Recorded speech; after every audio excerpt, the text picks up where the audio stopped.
Hey everybody, welcome back to my channel.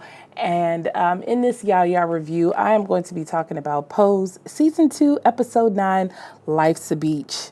So it starts out with Blanca. She's in her room, she's tossing and turning, she has all the fans on. And unfortunately, she receives a call that something bad happened at her salon. So she gets there to find that the place is just burned to a crisp. And they were talking about the chemicals and stuff that she had in there. And she said, well, what do you expect? You know, this is a nail salon. I need these items. And here comes Fredricka's old slime ball behind. Basically, she said, their conversation opened up her eyes and that she tripled up on the insurance and, in case something happened.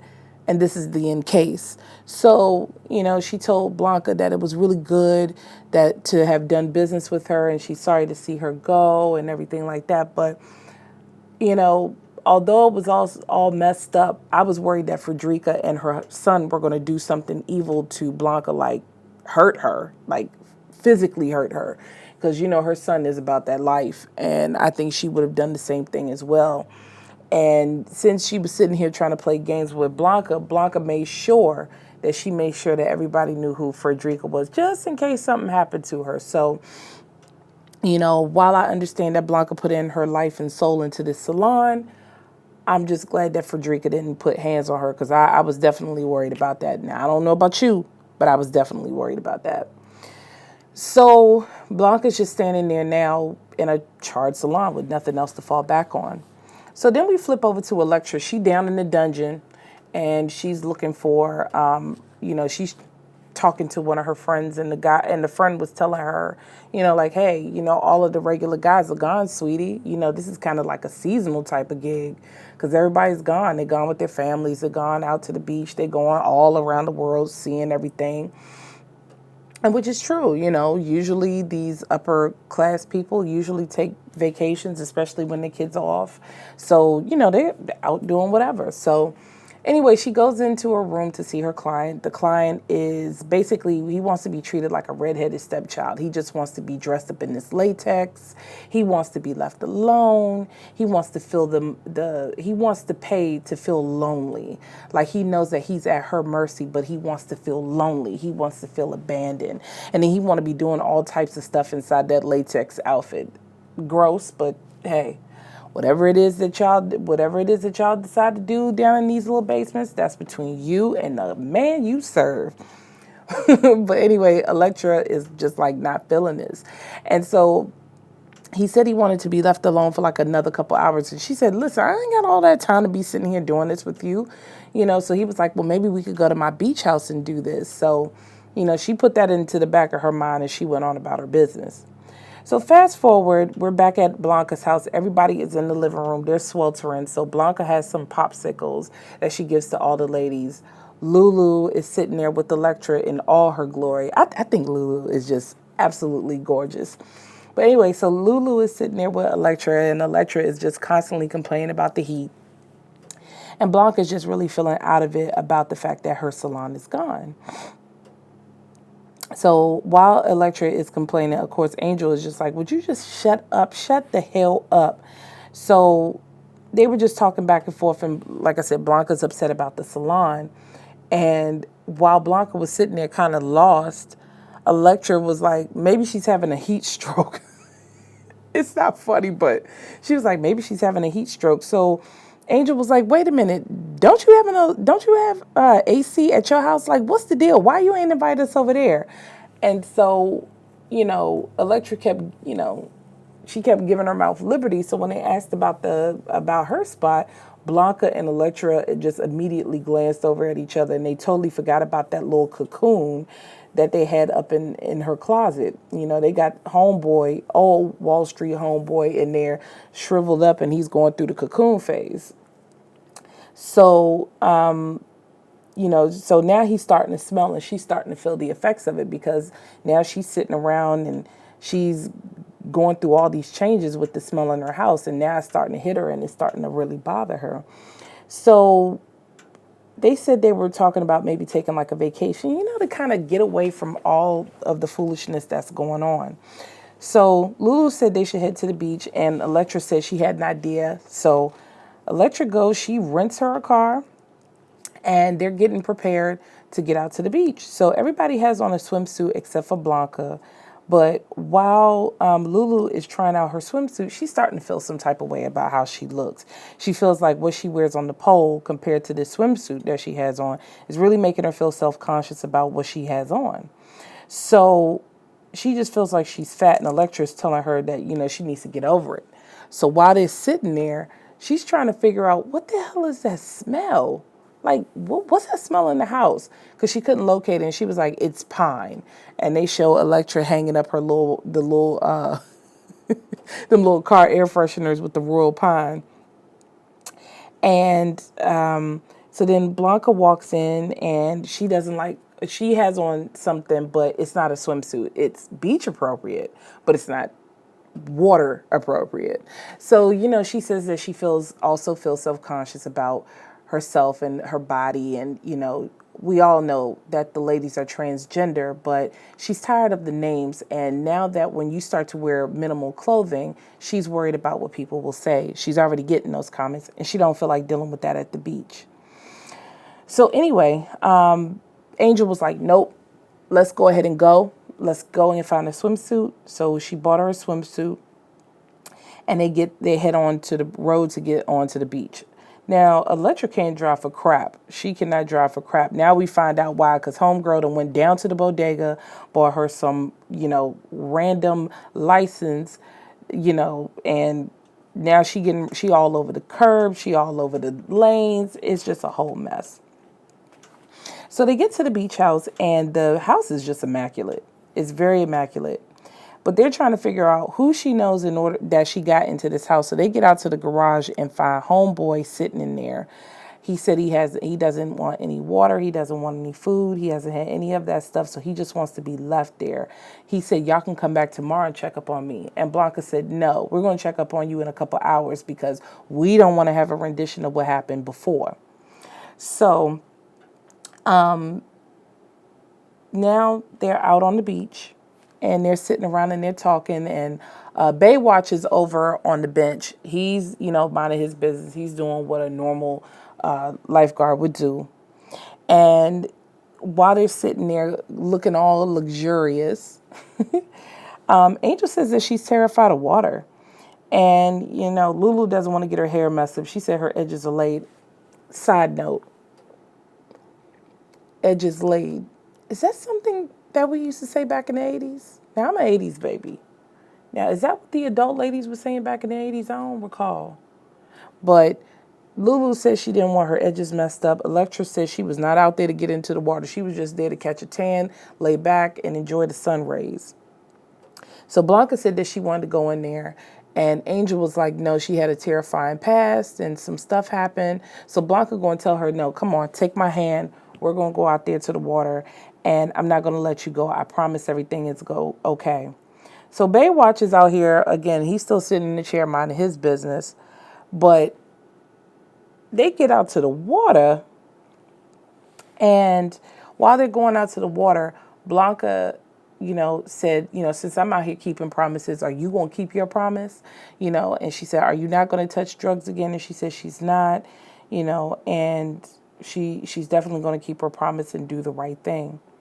So anyway, while they're out in the water enjoying everything, all of a sudden Angel comes running back saying that she needs some help. Because come to find out, they get out to the water, and I don't know what Blanca did, but she done went too far out in the water, and now she getting ready to drown. So Baywatch comes out with his old Hispanic looking self looking all fine. He goes running out there. He gets Blanca. He gives her mouth to mouth. She's okay. And Baywatch is just standing over top of her, smiling. So Blanca's fine and Baywatch is happy. So the ladies get back to the house, and Electra was looking for some liquor, but, I guess the guy didn't stock up on any liquor. And Blanca is over there thinking about Baywatch, because I ain't gonna lie, he was definitely hot. But after Electra and LuLu tore up the house looking for liquor, Electra said, let's go. Let's go get some food. So they get out to this restaurant, and they looking at them all sideways. And, they're just sitting there and they're literally having a good old time, having some 3-course dinners on behalf of Electra and her money, honey. And while they're sitting there eating, Blanca said she needed to get up and go to the restroom because she had enough liquor, so she feeling real good. So a lady comes tiptoeing over there. I call her Alice. Alice tiptoe over there and going to tell them that they too loud and that, they need to keep down the noise. And I'm so used to that. I'm just used to that, especially her type. So anyway, LuLu tells Electra, don't do it. So Electra was like, no, no, no. What is it that you want? We're just sitting here and we're minding our business. And she said, well, I already know who y'all are. So, I already know what's going on. Y'all need to keep that down. Y'all ain't fooling nobody. Electra got up and read her like a 32-page novel or a 32-book novel. She read her for filth. She read her last rites of passage. So she got her. And after she got her, the girl was just like, oh my God. So all the families were sitting there looking like, okay, see, somebody had to get up and say something to her, but it wasn't going to be us. So, all of them are definitely happy that they didn't confront her. And Electra is still just reading her for filth. So anyway, LuLu, Angel, they all snapping. They gave her some water so she could lubricate her throat. That's when you know if you got to sit here and pass some tea or some water onto somebody so they can sit here and read somebody, you know that they're a professional reader and you giving them the necessary material so they can read that person. So Alice deserved all of that. And you notice her homegirls ain't get up to try to help her. You notice that none of the restaurant personnel try to come up and help them either. So yeah, they knew to pick and choose their battles. Anyway, so after everything happened, after everything happened, Blanca comes out the bathroom and she sees Baywatch standing at the phone. And Baywatch, we now know, is identified as Adrian with his fine behind. He offers to take her out so that they can get to know each other and just to take a walk on the beach. So Blanca said, sure, no problem. And so she went back and she told the ladies, like, hey, I just met him. I met Adrian and he wants to walk out to the beach. And Electra's like, no, we don't know this area. We don't know these people. You need to be careful. And Blanca told her, no, it's okay. She definitely wants to go out. So they said, okay, so since you want to go out, you need to be prepared. LuLu passes a taser, Angel passes the brass knuckles, Electra passes her switchblade. Blanca puts all that inside of her bag, but she still can't figure out why they're sitting here doing that. And for once, I think everybody is definitely worried about Blanca because not only is she a mother, but they also know that, they're in an area that, they don't know these people, so they don't know what the deal is. So, no matter how much animosity goes on within the group, they do look out for each other. So Adrian and Blanca head out to the beach, and Adrian says that he's in Florida and he's studying to be a doctor. And he noticed that after his mother passed away, he noticed that there wasn't a lot of people of color who had on a white coat. It usually is a lot of orderlies and porters around the hospital. And so he wanted to change up the game and be there to take care of his people. And so Blanca said that, she totally understands that. And she says that she's a business owner and you don't see a lot of business owners that are people of color. And she doesn't feel like she's appreciated by the outside world. And Adrian says that he knows about Blanca. He is very aware that she's a transgender. And it was just a sweet scene. So they both kiss. And, clearly they had a very nice night that night. So they kissed by the sunset, by the moon, not the sunset, but by the moon. And it's at the beach. And it was just a whole nice setup. So anyway, so Blanca comes back and she comes back and she's just walking on cloud nine. She's walking from this, and the sun is coming up. So, of course, Electra and all of them are waiting. They said they was getting ready to call the police because they didn't know what happened. But she says that the date was perfect and that she was happy and felt like she was loved and wanted by somebody for a change. She says they exchanged numbers, but she doubt that the guy's going to call her. So Electra, excuse me. Now that they've sat there and had that conversation and they feel good and Blanca feels good, Electra, wanted to, leave her feeling like she was on cloud nine. But they needed to check up on that guy. So anyway, they go on, they check on the guy. And the guy said that, thank you for just leaving him there, and he enjoyed being lonely. And you know Electra, at this point, she was irritated because she says, you can afford loneliness, us girls, we can't. So even though she sat here and got a good deal out the whole transaction from the guy, it still didn't take away from the fact that this guy pays to want to be lonely, this guy wants to be lonely. And in the LGBTQA community, especially back in the 80s, these people were just left alone, straight up. So anyway, now the girls are on their way home, and they're driving and they're just riding around, and they're sitting there and they're listening to En Vogue while they're partying. And all of a sudden, Candy pops up, and Candy is giving all sorts of face, and she's just posing. And Electra, this was one of the first times in the show, aside from when from when Detective Sandler, turned on her. But this was the first time, aside from when he kicked her out, is when she really showed emotion. Like, she was super happy to see Candy. And I'm going to tell you, ever since she was killed and she did that lip sync rendition of Never Knew Love Like This Before, that really got me. But then when I saw this, when she was in the car doing En Vogue, I was like, what? So it's always good to see Candy, and I'm glad that Ryan Murphy is still incorporating her into the show, even though she's been killed, because Candy did leave a mark on people, and I don't think people really saw that. So when they get home, they did have a wonderful moment. They just had a really good trip, and Blanca doesn't think that he's going to call, but he in fact called and left a voicemail. But she had asked Angel to stay home with her for the evening because she was coming back home to a lonely house. But she ended up calling Adrian, and so the scene closes out with her talking to Adrian on the phone. And I hope that Adrian is written into the script. I don't know. We'll see in the next episode. But I'm really happy that Ryan Murphy and Janet Mock wrote this episode, because you kind of get away from the hustle and bustle of what they have to deal with in the ballroom community. And you step away from the whole AIDS and HIV and all the meds and just all the foolishness and all the performances. But it would have been nice for Pray Tell to come. But I get it. They're having some beef right now. But I'm really happy this episode came on. It was really good. And I'm glad that Blanca got her a little bit of something. And I hope that this dude is a keeper for real.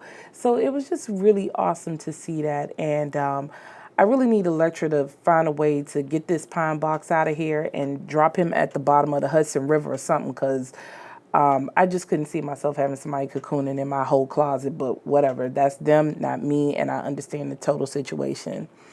So anyway, that is the end of my YaYa review of Season 2, Episode 9, Life's a Beach. If you like what you heard, give it a thumbs up. If you want to hear more content and want to see what else I got going on aside from my coupon and my natural hair, please subscribe to the channel. And as always, thank you for your support, and I will see you next time. Bye.